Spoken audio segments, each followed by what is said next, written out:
Class. बस आपको समझ में आया कि नहीं आया जानने के लिए मैं कुछ छोटे छोटे चीजें यहां पर लिख रहा हूं। ए particle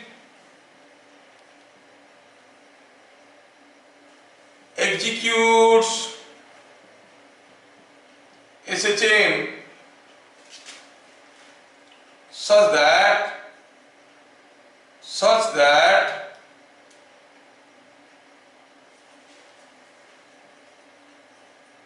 its displacement from mean position after any time t is given by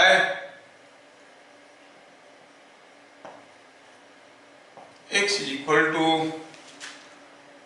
20 sin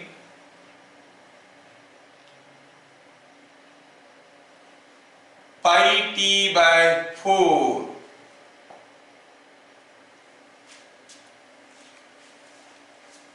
okay, centimeter। now the questions, so simple question, कोई एक पार्टिकल SHM कर रहा है, उसका डिस्प्लेसमेंट टाइम रिलेशनशिप दिया गया है, x is equal to 20 sin pi t by 4 centimetre. पूछा है फाइंड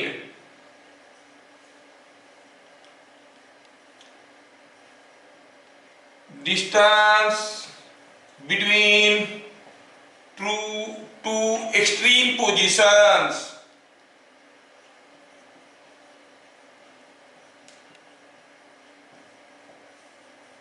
of oscillation। फिर क्या पूछा है? पूछा है how much time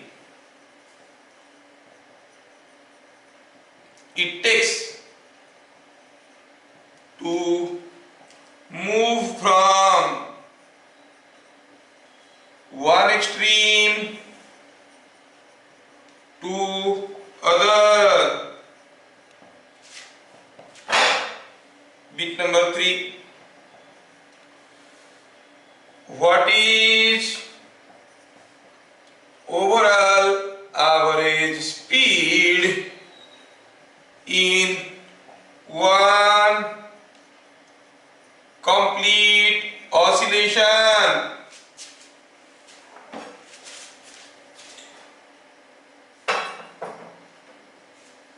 तो ऐसे कुछ चीजें आपको दिया गया है, these are very simple। ठीक है, तो पूछा है कि find the distance between two extreme positions of oscillation, how much time it takes to move from one extreme to other, what is overall average speed in one complete oscillation। How you are going to do this? This is the simplest question that you can have in SHM, okay, but this is very important also। You have to have a thorough understanding of this equation, what it represents। You must understand, when you say the displacement is given like this, this is the displacement from mean position। So let us go for the solution। Say the particle is executing SHM and it is oscillating like this। You know the generalized equation for SHM is A sin omega t plus phi 0, है ना? ठीक है, comparing with x is equal to 20 sin pi t by 4 plus 0, क्या कहोगे आप, है ना? तो एम्पलीट्यूड कितना मिला? Amplitude is the distance of the extreme position from the mean position. Compare करो, a इज कमिंग 20, x का यूनिट क्या दिया है? x is this much in centimetre दिया है, सो a is 20 centimetre. So simple. Further compare, what is omega? Omega is pi by 4। क्या आप time period बता सकते हो? हाँ, 2 pi by omega, 2 pi by omega हो गया टाइम पीरियड। ओमेगा की जगह पाई बाय 4 डालो, क्या मिलेगा 8 सेकेंड, क्योंकि omega is pi by 4 radian पर सेकेंड। अच्छा, टाइम पीरियड भी मिल गया। Now we go to bit number 1, distance between two extreme positions. ये तो अभी हर कोई बता सकता है, ये एक एक्सट्रीम पोजीशन है, ये एक एक्सट्रीम पोजीशन है। देखो कितना आसान हो गया अभी, ये ए है, ये ए है, तो बिट नंबर 1 का आंसर क्या हुआ? आंसर हुआ 2a। पूछा है distance between two extreme positions of oscillation, तो क्या हो जाएगा 2a। 2a कितना है भाई? a is 20 centimetre, so it is 40 centimetre. It is so simple to understand. How much time it takes to move from one extreme to other? यहां से यहां तक आने के लिए कितना समय लगेगा? कहां से कहां तक? पूरा कयामत से कयामत तक, एक एंड से दूसरे एंड तक। अब जानते हो the total time period here is given t, मतलब एक बार ऐसे जाएगा, ऐसे आएगा, इधर आएगा, ऐसे पहुंचेगा तो t है। तो यहां से यहां तक कितना लगेगा? सिमेट्री से पता चल रहा है, यहां से यहां तक जाने के लिए टाइम लगेगा t/4, यहां से यहां तक t/4, यहां से यहां तक t/4। तो बिट नंबर 2 का आंसर क्या हो गया? 4 seconds. Yes, time to move from one extreme to other is t/2, that is 8/2 and that is 4 seconds। फिर क्या पूछा? What is overall average speed in one complete oscillation? अच्छा, ऐसा है क्या? तो आप जानते हो कि average speed is nothing but total distance moved by total time taken, total time taken। पूरा टाइम कितना लिया, कितना दूर गया, total distance moved in one complete oscillation. मतलब अगर यहां से स्टार्ट किया तो ऐसा गया, ऐसे आया, इधर आया, इधर आया, हाँ तो कितना गया? a plus a plus a plus a is equal to 4a। Total time कितना लिया? t। सबका वैल्यू आपको मालूम है, a is 20, t is 8, so it is 4 into 20 by 8 is 10। क्या हो जाएगा यूनिट? a था सेंटीमीटर में, t था सेकंड में, तो हम कहेंगे सेंटीमीटर पर second. Unit will be centimetre पर सेकेंड। तीनों बिट का आंसर बन गया। मुझे नहीं लग रहा है कि इसको समझने में किसी को दिक्कत हुआ होगा, इट्स डायरेक्ट क्वेश्चन है ना। चलिए नेक्स्ट क्वेश्चन देखें। ए particle is executing SHM with amplitude a and time period t, ठीक है, time period t।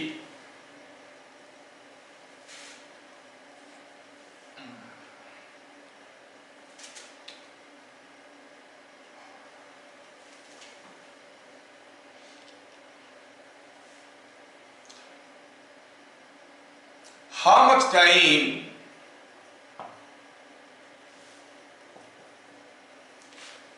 it takes to move from mean position to a position midway between mean and extreme। थोड़ा ध्यान से देखना, कोई particle SHM execute कर रहा है, एम्पलीट्यूड दिया है a, ऑफ टाइम पीरियड दिया है t, मतलब पूरा घूम के आने के लिए टाइम लगता है t। अच्छा, तो यहां से शुरू करेगा और मीन और एक्सट्रीम के दोनों के बीचों बीच, मतलब कितना दूर, a/2। तो अगर वो स्टार्ट करेगा मीन पोजीशन से, a/2 डिस्टेंस जाने के लिए उसको कितना समय लगेगा, this is the question. That means now we are interested for the motion from A to B। ध्यान से देखो क्या दिया है सॉल्यूशन। सॉल्यूशन में क्या दिया है, क्या पूछा है क्वेश्चन में, दिया है कि amplitude A, time period T है, और क्या दिया है, how much time it takes to move from mean position to some other position, मतलब कहां से स्टार्ट करेगा, मीन पोजीशन से। तो पहला चीज आपको याद रखना है कि when particle starts from mean position, what is the displacement time relationship, a sin omega t, ऐसे था, आपको याद होगा, फाई जीरो का वैल्यू 0 हुआ करता था, याद है कि नहीं है, प्रीवियस क्लास में हम लोग पढ़े। Yes, sir. अगर वो एक्सट्रीम पोजीशन से चलना शुरू करेगा तो क्या होता था relation, x is equal to A cos omega t। a cos omega t, ये कहते हैं बढ़िया है a cos omega t। लेकिन अभी तो दिया कि मीन से यहां पर जाएगा, तो when the particle starts from mean the relation is x is equal to a sin omega t in t seconds। ठीक है, it moves from A to B, that is what is displacement, जब A to B गया t second में x कितना हुआ, Midway गया है, x is a/2, t second में ये A से B जाता है, मतलब x is a/2, और जब x is equal to a/2 हुआ, टाइम क्या हुआ था हमें पता करना है, चलो पता करते हैं। x is equal to x के जगह a/2 डाल देंगे तो क्या मिलेगा, a/2 is equal to a sin omega t, हमें इसमें से t पता करना है, पता चल गया sin omega t is equal to 1/2 और omega t is equal to sin inverse of 1/2 which is popularly known as pi/6। ठीक है, ओहो ये pi/6 हो गया, तो फिर t का वैल्यू कितना हुआ, कितना समय के बाद ये पहुंचेगा, pi/6 ओमेगा। लेकिन ओमेगा तो दिया नहीं है, टाइम पीरियड दिया है, तो क्या फर्क पड़ता है, omega is 2π/t in terms of the given parameters लिखना चाहेंगे तो लिखते हैं it is pi/6 into 2π/t। थोड़ा मारपीट करते हैं, t ऊपर गया, क्या मिला, t/12 सेकेंड्स। तो याद रहे यहां से यहां तक जाने के लिए टाइम लगेगा t/12 seconds. In this way you must understand how to approach. For any particular value of x, you can find out the corresponding displacement from mean position। ना displacement from mean position आप पता कर सकते हो, ठीक है। चलिए आज की पढ़ाई को भी थोड़ा आगे बढ़ाते हैं। लास्ट क्लास हम लोग देख चुके हैं दी जनरलाइज्ड रिलेशन, और क्या था हम जो देखें उसको जस्ट 2 लाइन में समराइज करेंगे। How to know whether a motion is simple harmonic और नॉट। हमारे पास 2 तरीके हैं, there are 2 different methods to check whether a motion is simple harmonic और नॉट। तो आप इसको नोट पॉइंट के हिसाब से याद रख सकते हो। How to know if a motion is simple harmonic, ठीक है, there are 2 different methods। Method 1 क्या, the particle must have experienced a force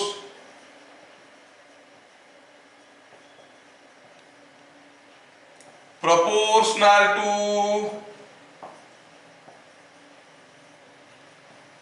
and opposite to the displacement from mean position, जो आपको मालूम है, कोई नया चीज नहीं है, from mean position।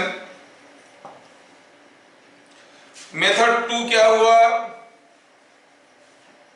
मेथड 2 होता है the displacement time relationship, the displacement versus time relationship must be of the form x is equal to a sin omega t plus phi 0। इस फॉर्म में आ गया तो हम कहेंगे कि हाँ ये SHM है। ठीक है, अगर कोई पार्टिकल का डिस्प्लेसमेंट समय के साथ ऐसा ऐसा बदल रहा है तो हम कहेंगे ये SHM है। या फिर पार्टिकल के ऊपर कोई फोर्स आ रहा है जो proportional to and opposite to the displacement from mean position है। वैसे अगर कोई भी केस आपको दिया गया वो SHM है कि नहीं, तो आपको देखना क्या है, क्या दिया है आपको, क्या उसके ऊपर जो जो फोर्सेस आ रहा है वो निकालने का तरीका आपके पास है? हाँ, तो कर लेंगे फोर्स बाय मास करके देख लेंगे क्या एक्सीलरेशन और force is proportional to and opposite to x। लेकिन हर चीज जब ऑसिलेट करता है उसका कोई फोर्स उसके ऊपर आ रहा होगा ऐसा कोई जरूरी नहीं है सर। ऐसा कैसा हो सकता है sir? Something is oscillating means it is accelerating because its velocity is changing and still you say there is no force. Yes, 100% is possible। आप थोड़ा इमेजिन करो, ये पेन है, ये पेन तो शेडो तो नहीं आ रहा है। I can make some shadow here to show you। Now see here, is there a shadow on this board? Yes, this is a shadow on the board। You are able to see the shadow। Now I move the pen up, ऊपर गया नीचे आया, making it little down so that you can visualize. ऊपर गया नीचे लाया, मैं ऊपर नीचे कर रहा हूं, but how is the shadow moving? How is the shadow moving? Shadow is moving, pen is moving in a circular path. You see the pen is moving in a circular path but the shadow is moving up and down. It is executing an oscillatory motion and it can be proved that the oscillatory motion of the shadow is simple harmony। समझ में आया क्या? तो in that case how to know what is the force on the shadow, force and mass of the shadow? You cannot use the first method। Are you getting?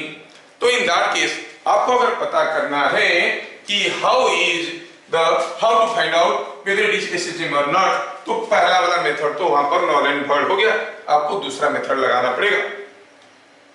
ठीक है, इसी हिसाब से जरूरत के हिसाब से हमें अलग अलग जगह पे ये मेथड लगा के कौन सा मेथड लगेगा हमें देखना पड़ेगा। Just for sake of clarity एक क्वेश्चन कर लेते हैं। सपोज हम कहेंगे कि ये स्कूल वाले बड़े मजे लेके डालते हैं, तो हम कहेंगे ए particle is moving in a circle with constant particle p, a particle p is moving in a circle with constant speed। The circle of radius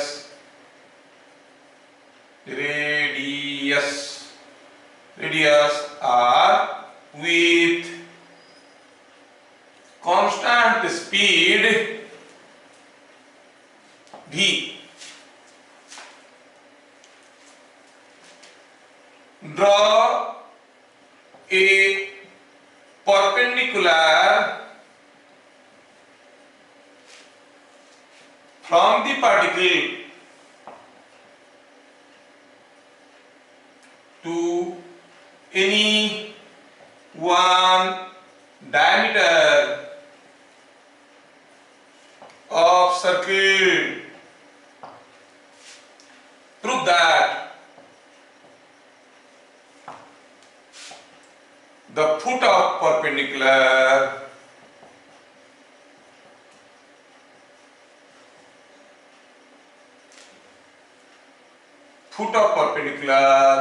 executes SHM. क्या दिया? कोई पार्टिकल सर्कुलर पाथ में घूम रहा है. सपोज हम कहेंगे कि here is a circular path जिसमें कोई एक पार्टिकल घूम रहा है. You must be able to imagine. ये सेंटर है, ये कोई एक डायमीटर है. अब कोई पार्टिकल जो था, मान लो कि कुछ यहां से था, यहां से चलना शुरू किया. It is moving with constant speed. कुछ देर बाद यहां पर आया होगा और v स्पीड में जा रहा है. बोल रहा है उस पार्टिकल पॉइंट P से एक परपेंडिकुलर ड्रॉ करो किसी भी एक डायमीटर के ऊपर. मैं इसके ऊपर किया, आप इसके ऊपर ड्रॉ कर सकते हो, किसी के ऊपर भी ड्रॉ करो. फिर देखो कि ये जो पॉइंट जैसे जैसे मूव करेगा इसको कहते हैं FOP, फुट ऑफ परपेंडिकुलर. जब ये पार्टिकल इधर जा रहा था, फुट ऑफ द परपेंडिकुलर इधर जा रहा था, ये इधर आया, ये इधर आया, दोनों एक दूसरे को यहाँ पे मिले. उसके बाद पार्टिकल इधर आया, फुट ऑफ द परपेंडिकुलर फिर से भागने लगा. तो जैसे जैसे ये पार्टिकल घूमने लगा, this foot of the perpendicular is moving like this, again like this, like this and like this.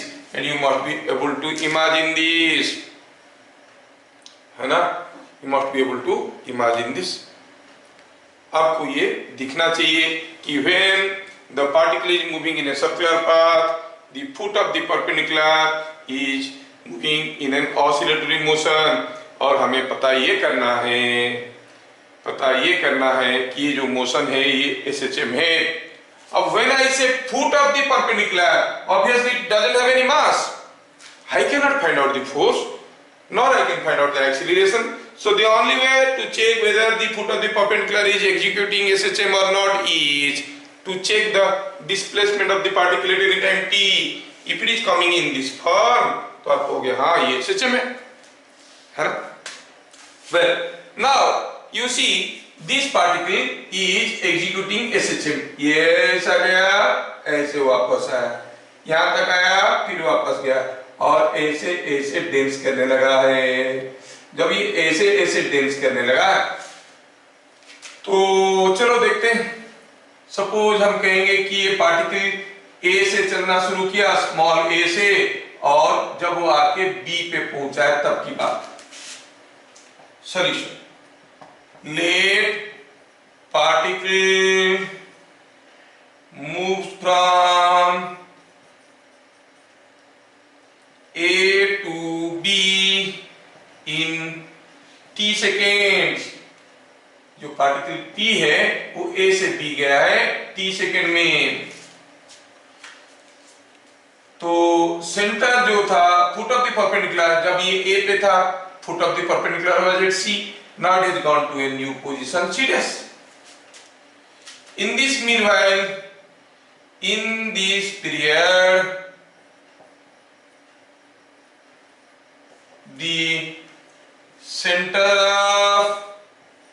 of, the foot of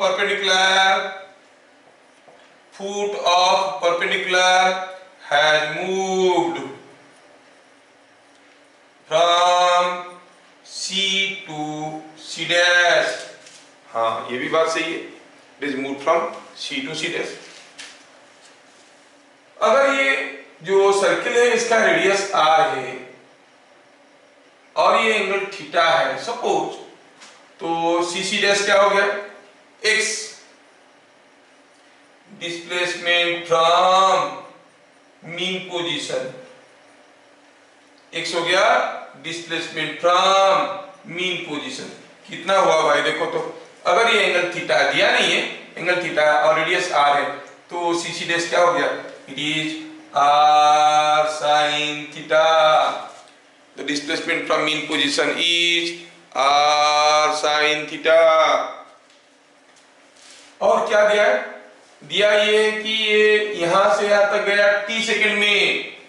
It has gone this distance in time of t seconds में। अच्छा, तो फिर theta तो निकालना पड़ेगा। ठीक है, तो अगर t सेकेंड में हो गया है a से b तक, तो कितना दूर गया होगा? गया होगा डिस्टेंस v इंटू टी, because it is moving with constant speed. तो आप कहोगे a to b जो आर्क लेंथ है that is equal to v into t and that is equal to r into theta. So theta is what? Theta is vt by r. 10 x क्या आ गया? x is equal to r sin vt by r, क्योंकि हम theta की जगह vt by r लिख दिए। The expression is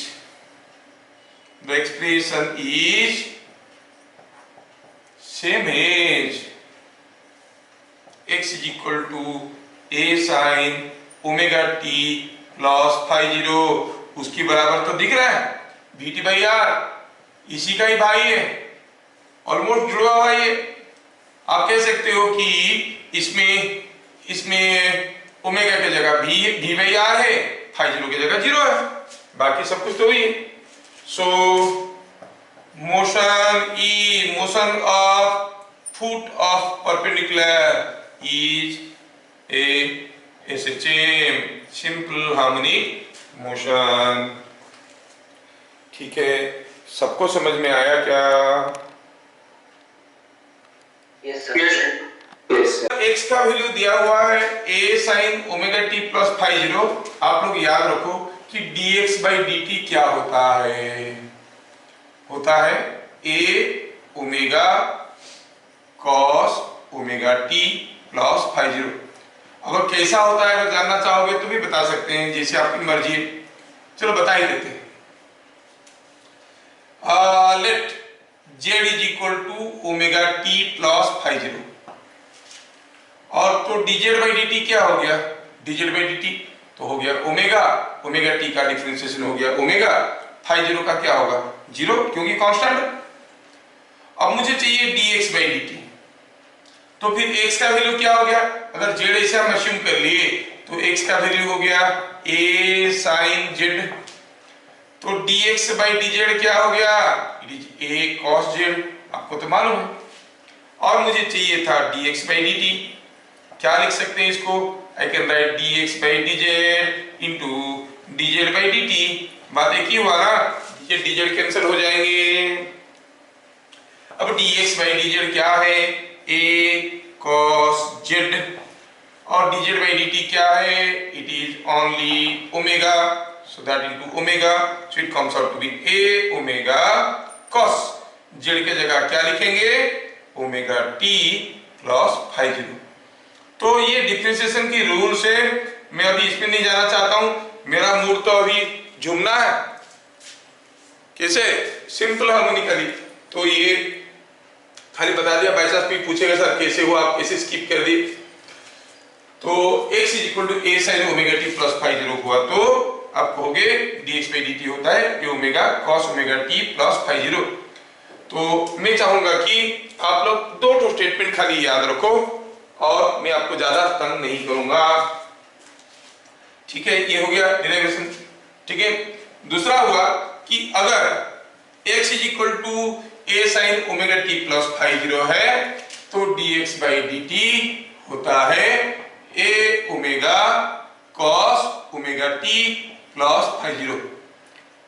ठीक है, दूसरा हुआ अगर x हुआ a cos omega t plus phi 0, तो फिर dx by dt क्या हो जाएगा?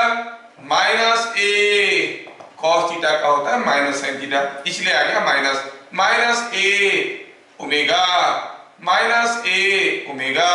sin omega t plus phi 0। बस ये दोनों वैल्यू को याद रखना, रह गया याद। पक्का आप लोगों को ये दोनों वैल्यूज अभी याद लगे।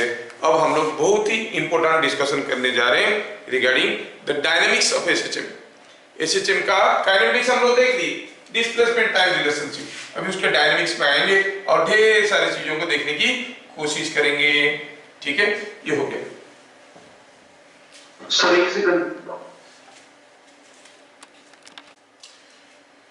सो चलिए देखते हैं, इन केस ऑफ, मैं पॉइंट वाइज लिखता हूं, point number 1, in case of SHM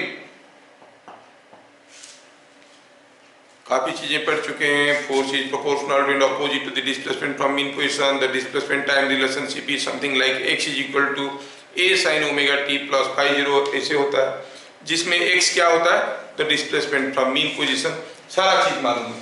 in case of SHM पहला चीज,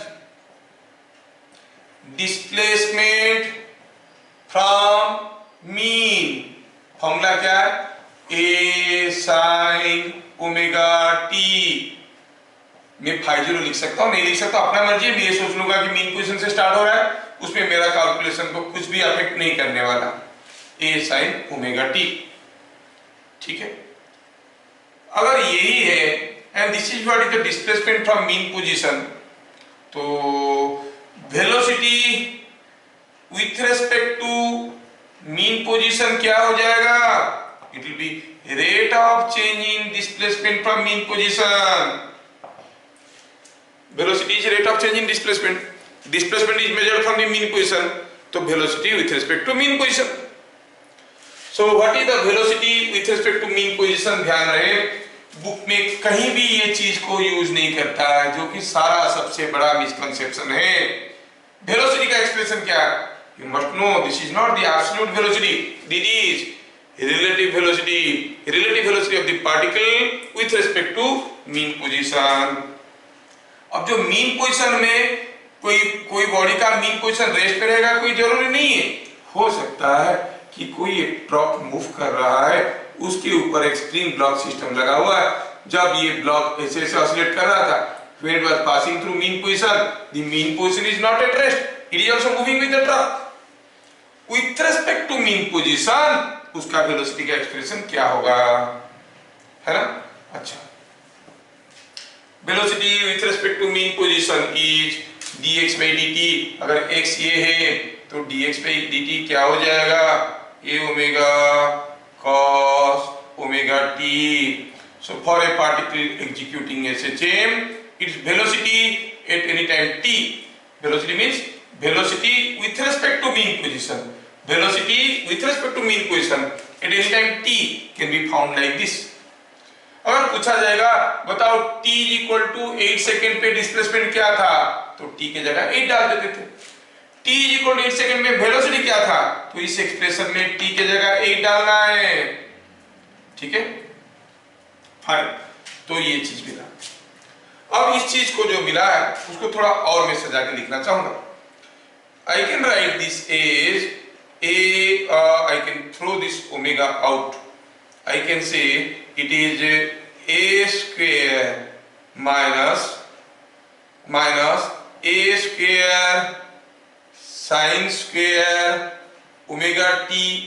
देखो तो क्या मैं कुछ ऐसा लिख सकता हूं, a square minus a square sin square omega t। अगर ऐसे लिखे तो इसमें से a square कॉमन जाएगा, 1 minus sign square omega T cos square omega T, तो a square cos square omega T हो गया, रूट ओवर ले लो तो a कॉस ओमेगा टी हो गया। ओमेगा तुम्हें बाहर रख छोड़ा हो पहले से, है कि नहीं। So cos omega t can be written as cos omega t can be written as a cos omega t can be written as a square minus a square sine square omega t. ध्यान से देखना प्यारे, what does this quantity represent, what is a sin omega t, वो तो x है, मतलब ये पूरा क्वांटिटी क्या है, x का square. So I can say v also given by root over of a square minus x square. क्या पता चला, अगर आपको पूछा गया बताओ t इक्वल टू 8 सेकंड में वेलोसिटी क्या है, you use this formula, put t equal to 8। अगर आपको पूछा गया कि मीन पोजीशन से जब 5 सेंटीमीटर दूरी पे था वेलोसिटी क्या है, मतलब क्या दिया है, डिस्प्लेसमेंट दिया है, तो आपको ये फॉर्मूला लगाना पड़ेगा, x के जगह 5 सेंटीमीटर डालो, get the velocity. So it is all your requirement, accordingly you will use the equations. समझ में आया। तो हम देखें कि the velocity with respect to mean position is coming something like this. This is velocity as a function of time. This is velocity as a function of displacement. Velocity is changing with time as well as changing with displacement. अच्छा, ठीक है. कोई particle SHM execute कर रहा है. अभी हमें पता करना है कि V is maximum. कब? V is maximum कब होगा बताओ? ये मैक्सिमम कब होगा? जब ये मिनिमम होगा. कब मिनिमम होगा x? जब वो मीन पोजीशन पे होगा. V is maximum when x is equal to 0. x 0 हो गया तो कौन सा पोजीशन है? Mean position. And what is the value of maximum velocity? The maximum velocity is x is equal to 0 डालो, ओमेगा a स्क्वायर का root over कितना हो जाएगा? It is omega a. Yes. So the maximum velocity of the particle can be omega a. कोई particle अगर ऐसा SHM कर रहा है, उसका मैक्सिमम वेलोसिटी ओमेगा और a है. कहाँ पे? मीन पोजीशन पे. और ये भी मिनिमम कब होगा? ऑब्वियस है, भी तो मिनिमम होगा कब? when x is maximum. x की मैक्सिमम कितना हो सकता है? What can be maximum displacement from mean position? a. x के जगह a डालो. x के जगह a मतलब एक्सट्रीम पोजीशन में. अच्छा, तो एक्सट्रीम पोजीशन में वेलोसिटी मिनिमम होता है. हाँ, बात सही है, तो हमें समझ में आता है. एक्सट्रीम पोजीशन में वेलोसिटी मिनिमम होगा. कितना होगा? What will the value of v minimum? You will say v minimum is 0. लेकिन थोड़ा सा मिसकंसेप्शन से बाहर निकलो और याद रखो कि this is the velocity with respect to mean position. जैसे मैं दिखाया, कोई ट्रक के ऊपर स्प्रिंग ब्लॉक सिस्टम लगा, तो ब्लॉक ऑसिलेट कर रहा है, ट्रक चले जा रहा है. ब्लॉक का वेलोसिटी तो कभी भी 0 नहीं है. Truck is moving with very high speed and it is making small oscillations. तो with respect to truck, with respect to mean position, its velocity may be 0 at certain time where at the extreme position. लेकिन practically तो absolute velocity is never 0. तो ये velocity लिखते वक्त बार बार भूल मत जाना कि ये रिलेटिव वेलोसिटी है with respect to mean position. तो क्या पता चला? In case of SHM, if I say the displacement time relationship is like this, then the velocity is a omega cos omega t, or it is omega into root over of a square minus x square. V is maximum when x is 0, that is at mean position. V is minimum when x is equal to a, and that minimum velocity is 0. इसका मतलब हुआ, अगर हम ये motion को थोड़ा ध्यान से देखेंगे तो आप देखोगे यहाँ पे वेलोसिटी क्या है? 0. यहाँ पे x कितना है? x है a. When x is a, velocity 0. हाँ, ऑब्वियस है. यहाँ पर x is 0 and velocity maximum कितना है? What was the velocity here? The velocity here is a omega. It is maximum here. Velocity is maximum at the mean position and 0 at the extreme position. क्या चीजें समझ में आ रहा है? अगर ये बात आपको समझ में आ रहा है तो प्रूफ करो कि आपको समझ में आ रहा है. कैसे प्रूफ करना है? चलिए मैं आपको एक क्वेश्चन पूछता हूं जस्ट फॉर जानने के लिए. और ये क्वेश्चन IIT JEE का स्क्रीनिंग टेस्ट में आ चुका था. ठीक है, एग्जैक्टली यही क्वेश्चन आया था, जो आया था वही पूछ रहा हूं. दिया है कि कोई पार्टिकल SHM बना रहा है. ठीक है, SHM कर रहा है. अब ये उसका एम्पलीट्यूड है a दिया है. बोला कि पहला आधा डिस्टेंस जाने के लिए टाइम लगा t1, दूसरा आधा डिस्टेंस जाने के लिए टाइम लगा t2.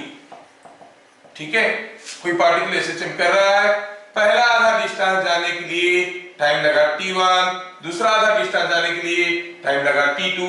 मतलब ये डिस्टेंस कितना है? a/2. ये a/2. क्वेश्चन क्या था? जेई का स्क्रीनिंग का क्वेश्चन है. t1/t2 is more than 1, less than 1, equal to 1. ये था क्वेश्चन. आपको बताना है t1/t2 is more than 1 और less than 1 और equal to 1. क्या कोई मेहनत कर सकता है? कोई माइकल लाल जो करेगा इसको? सिंपल है, फंडा बता चुका हूं मैं. Sir, greater than 1. Greater than 1. T1 by T2 will be greater than 1. T1 by T2 will be greater than 1 means T1 will be more than T2. You mean to say T1 will be more than T2?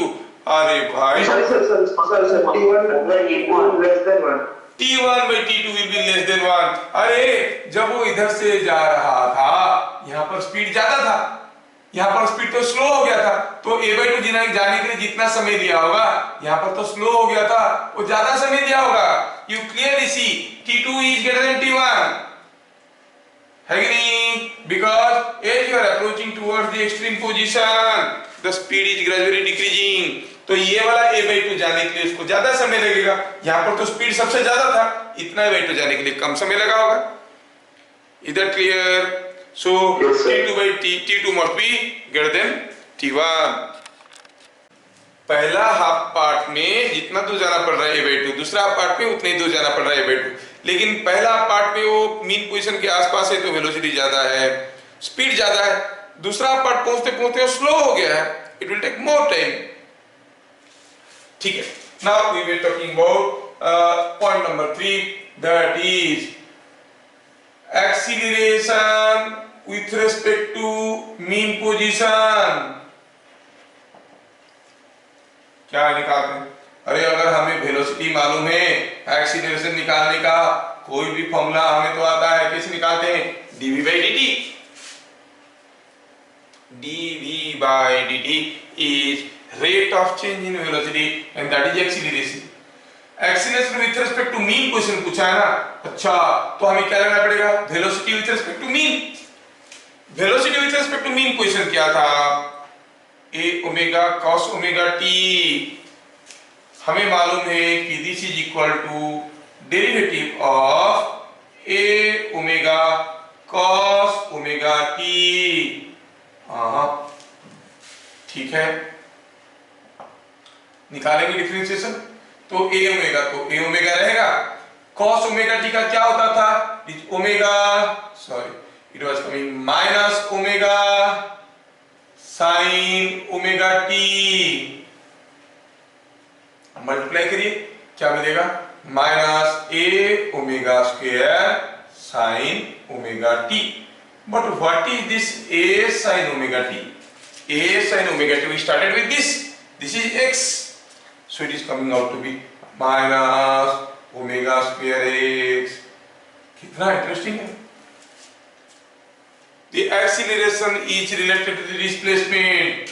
क्या देख रहे हैं आप? Acceleration is proportional to x and opposite to x. Proportional to x and opposite to x. क्यों? क्योंकि the force was proportional to x and opposite to x. Acceleration होता है force by mass, है कि नहीं? So क्या कहेंगे? क्या कहेंगे? The relation आ गया a is equal to minus omega square x. तो ये हो गया हमारा important relation.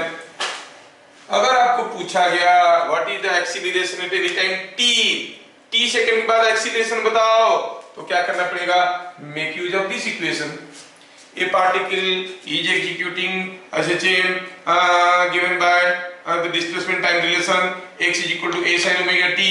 Find the acceleration of the particle when और at t equal to 4 second. तो t इक्वल टू 4 में t इक्वल टू 4 डालेंगे, डिस्प्लेसमेंट मिलेगा. इसमें डालेंगे वेलोसिटी मिलेगा, इसमें डालेंगे एक्सीलरेशन मिलेगा.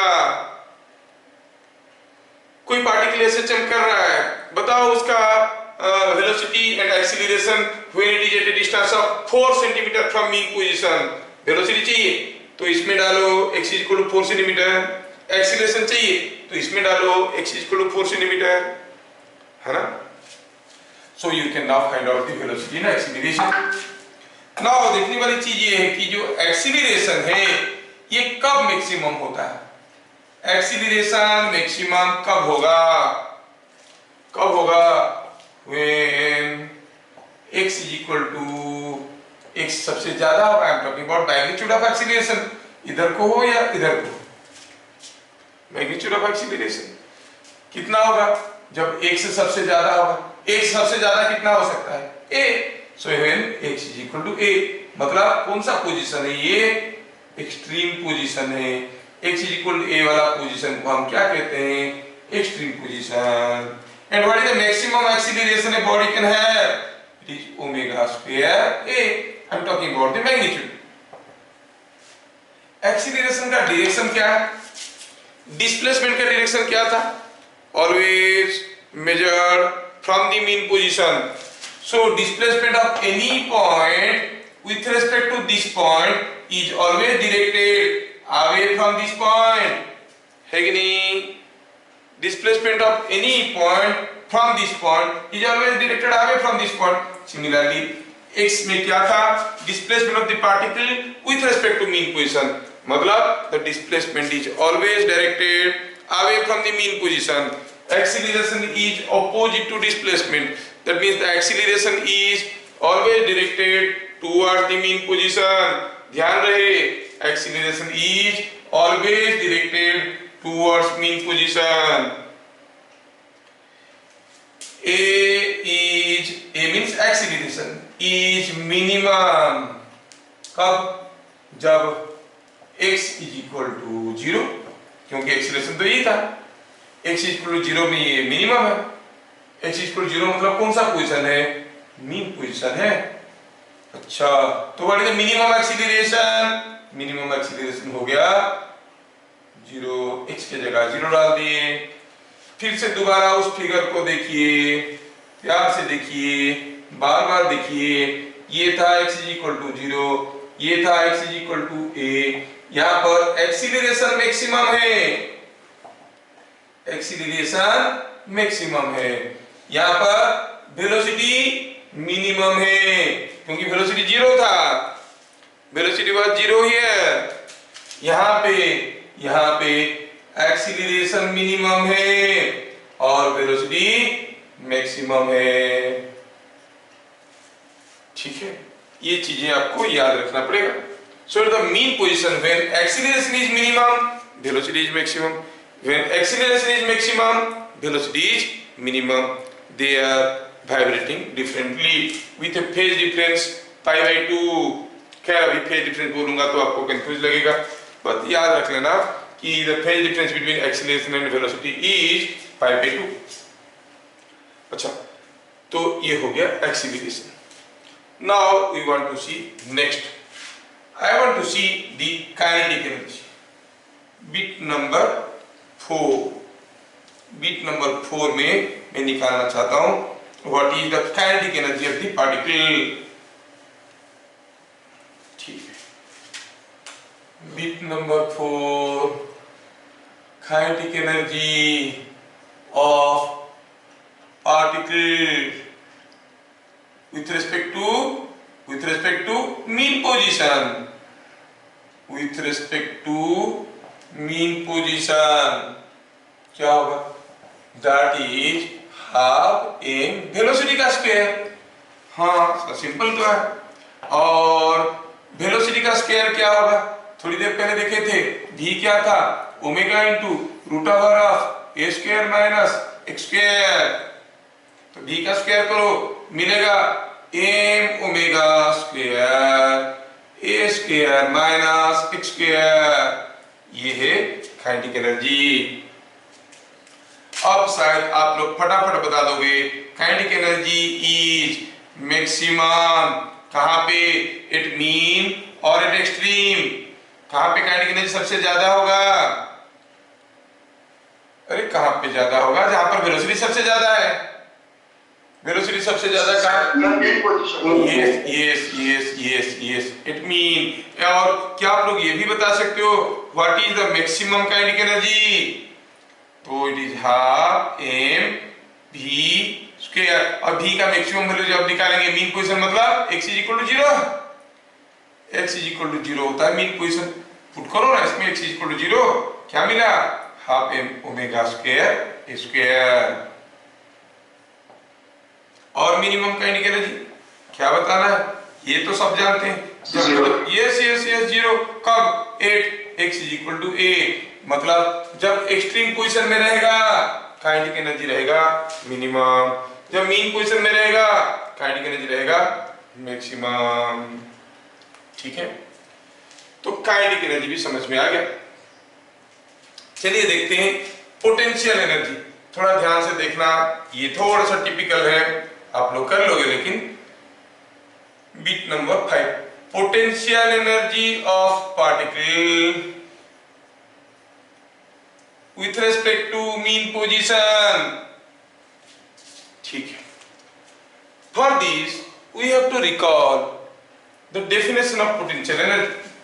क्या potential energy is defined at any position with respect to a reference is defined as the work done against the system force in moving the body from point of reference to point of concern। ऐसा करके definition दिए थे जब हम लोग work energy power chapter पढ़े थे। आप में से कुछ लोगों को याद होगा, कुछ लोग भूल गए होंगे। भूल जाना तो एक ब्लेसिंग है, आपके लिए भी मेरे लिए भी। कैसे बताओ? भूल जाने से आपको ज्यादा प्रेशर नहीं होता है और मेरा डबल इनकम होता है, फिर से पढ़ने आते हो। ठीक है, हाँ बढ़िया है, भूल जाओ, सब भूल जाओ।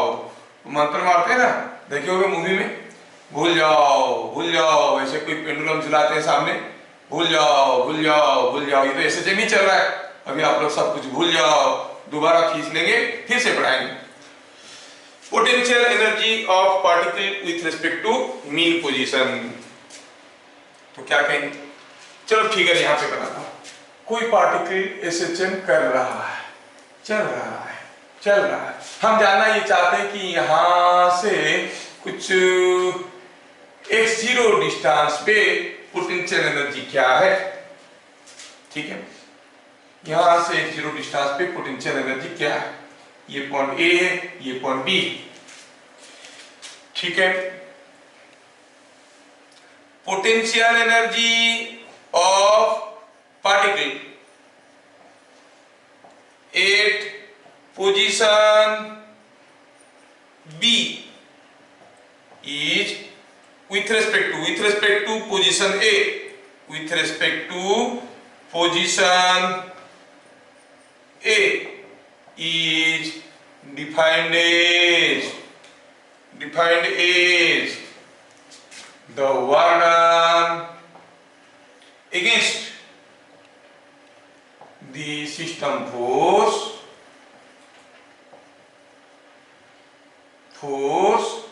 in moving the body from A to B।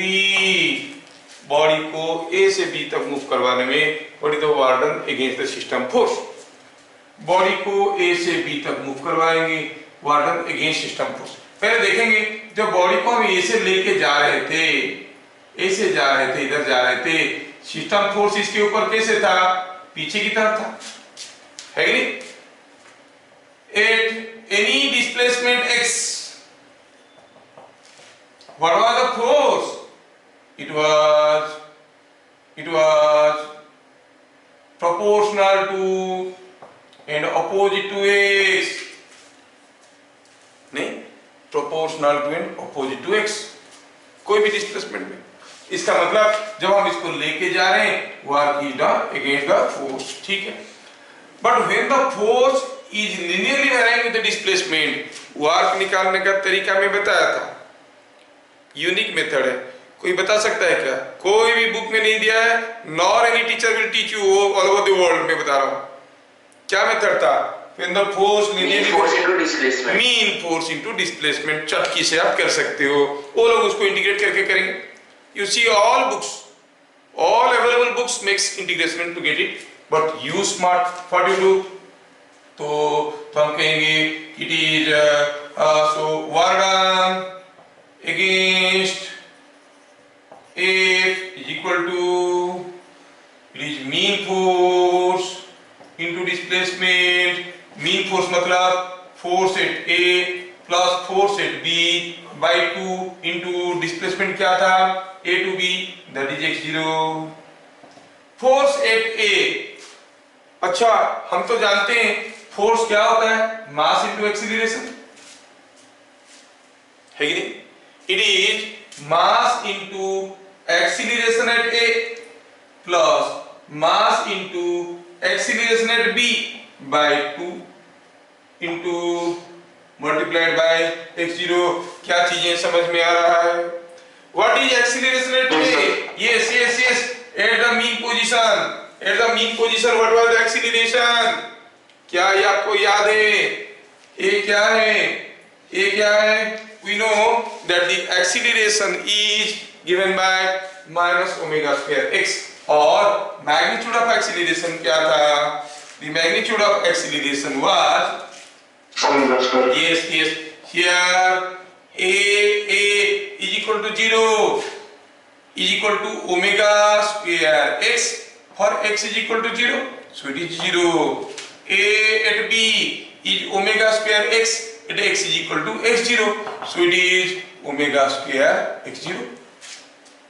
इसमें कोई दो राय नहीं है।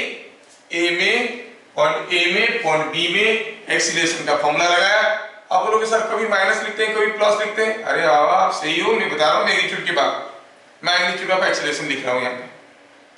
तो क्या मिल गया? 10 potential energy is equal to work done against F and what is that equal to? Initial force m into पहला वाला हो गया 0, दूसरा वाला हो गया m into omega square x0 है ना, whole divide by 2 into x0 कितना हो गया? Half m omega square x0 square. So at any displacement x0 from mean position, at any displacement x0 from mean position, the potential energy with respect to mean position is given by m half m omega square x0 square। ठीक है, this is what is the mechanism. तो हमें potential energy भी पता चल गया और kinetic energy भी पता चल गया। ठीक है, now we know the kinetic energy as well as the potential energy.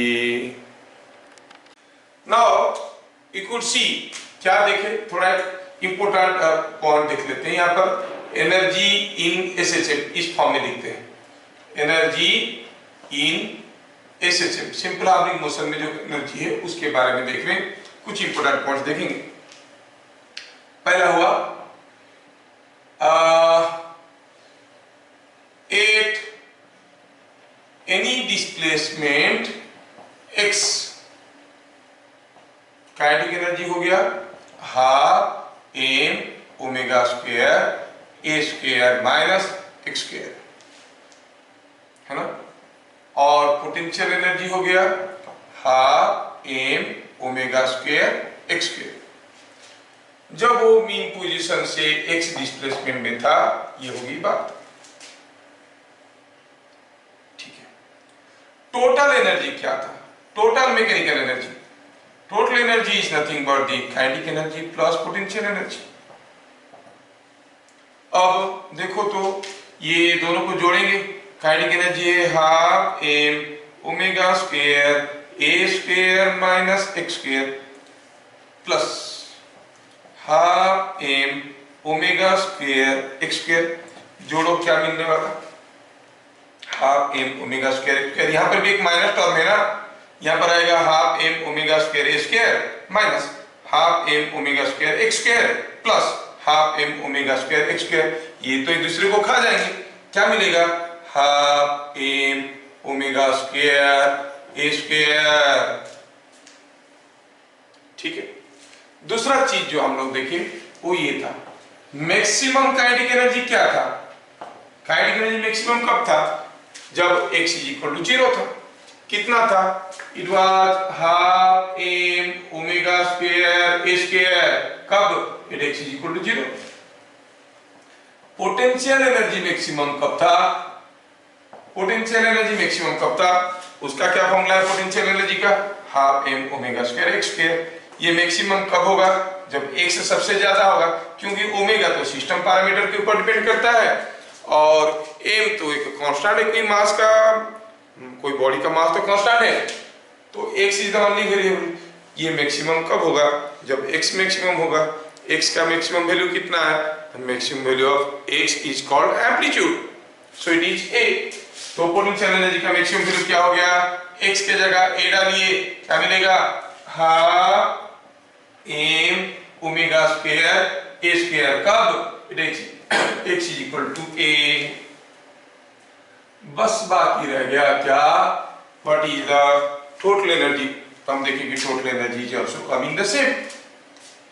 इसका मतलब जब कोई पार्टिकल SHM एग्जीक्यूट कर रहा है, SHM एग्जीक्यूट कर रहा है, ये पोजीशन में काइनेटिक एनर्जी इज मैक्सिमम, और कितना ये मालूम, ये पोजीशन में काइनेटिक एनर्जी इज मिनिमम, हाँ समझ में आ रहा है क्योंकि वेलोसिटी जीरो है, लेकिन ये पोजीशन में पोटेंशियल एनर्जी इज मैक्सिमम, और यहाँ पे potential energy is minimum. So when it is moving like this, kinetic energy was maximum, it decreases to zero, minimum kinetic energy की तरफ जा रहा है, what happens, the loss in kinetic energy is converted into potential energy is equal to the gaining potential energy। Maximum kinetic energy क्या था, half m omega square a square, यहां पर आता है तो काइनेटिक एनर्जी क्या हो गया, it is zero. Potential energy कितना हो गया, मैक्सिमम, ये मतलब सारा काइनेटिक एनर्जी इसमें कन्वर्ट हो गया, है कि नहीं। The sum of kinetic energy and potential energy is a constant throughout the motion. किसी भी पॉइंट में at any displacement x, at any displacement x अगर हम निकालेंगे, यहाँ पे निकालेंगे, काइनेटिक एनर्जी निकालेंगे और पोटेंशियल एनर्जी निकालेंगे और दोनों को जोड़ेंगे, कितना होगा, सेम। अभी तो देखिए half m omega square a square, इसमें कौन सा क्वांटिटी वेरिएबल है, अरे कुछ भी वेरिएबल नहीं है, क्योंकि यहाँ पर जो वेरिएबल टर्म है वो x है या t है, amplitude is constant, omega is constant, m is constant, the total energy is constant throughout the motion। तो इससे में kinetic energy plus potential energy at any displacement x is same as maximum kinetic energy, it is same as maximum potential energy, and that is same as half m omega square square। ठीक है, समझ में आया क्या। मैं यहाँ पे एक छोटा सा चीज आपको पूछना चाहूंगा, a particle is executing SHM, उसका maximum kinetic energy is 40 joules, maximum kinetic energy is 40 joules. कहां पर होगा, मीन पोजीशन में कि एक्सट्रीम पोजीशन में, मीन पोजीशन में होगा। बताओ उसका मैक्सिमम पोटेंशियल एनर्जी क्या होगा, सेम 40 जूल्स। यस। जब उसका काइनेटिक एनर्जी 10 जूल्स था तब उसका पोटेंशियल एनर्जी कितना था, 30 joules.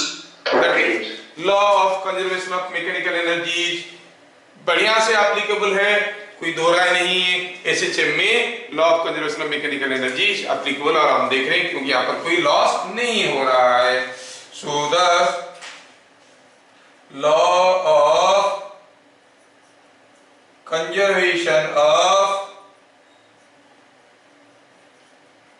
mechanical energy is applicable। यहां पर law of conservation of mechanical energy applicable है, ठीक है।